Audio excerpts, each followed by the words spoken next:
Moving on. DAC clears 80,000 crore defence proposal. DAC ಅಂದ್ರೇನು, the defence acquisition council.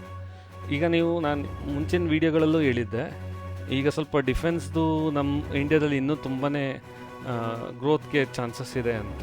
ಹಾಗೆ budgeting ಕೂಡ ಬರ್ತಾ ಇದೆ. ಸೊ ಇದು ಬಜೆಟಿಂಗ್ ನ್ಯೂಸಾ? ಇಲ್ಲ, ಬಜೆಟಿಂಗ್ ನ್ಯೂಸ್ ಅಲ್ಲ, ಬಟ್ ಇದು ಎಕ್ಸಿಸ್ಟಿಂಗ್ ನ್ಯೂಸಲ್ಲಿ ಇವ್ರ ಮುಂದೆ ಒಂದು ಪ್ರಪೋಸಲ್ ಹೋಗಿತ್ತು. ಏನು ಅಂದರೆ ಪ್ರೊಕ್ಯೂರ್ಮೆಂಟ್ ಪ್ರಪೋಸಲ್. ಆ ಪ್ರೊಕ್ಯೂರ್ಮೆಂಟ್ ಅಂದರೆ ಏನು, ಹೊಸದಾಗಿ ಏನೋ ಒಂದು ಐಟಮ್ಗಳನ್ನ ಪ್ರೊಕ್ಯೂರ್ ಮಾಡ್ಕೊಳ್ಳೋದನ್ನ ತಗೊಳ್ಳೋದು.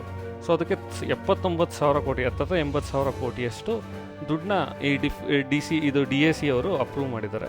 ಅದು ಯಾವ್ಯಾವ ವಿಚಾರದಲ್ಲಿ ಅಪ್ರೂವ್ ಮಾಡಿದ್ದಾರೆ ಅಂತ ಅಂದರೆ, T-90 tanks, mid life upgrades of MI-17 helicopters, ಮತ್ತು ಇದು medium range surface to air missiles.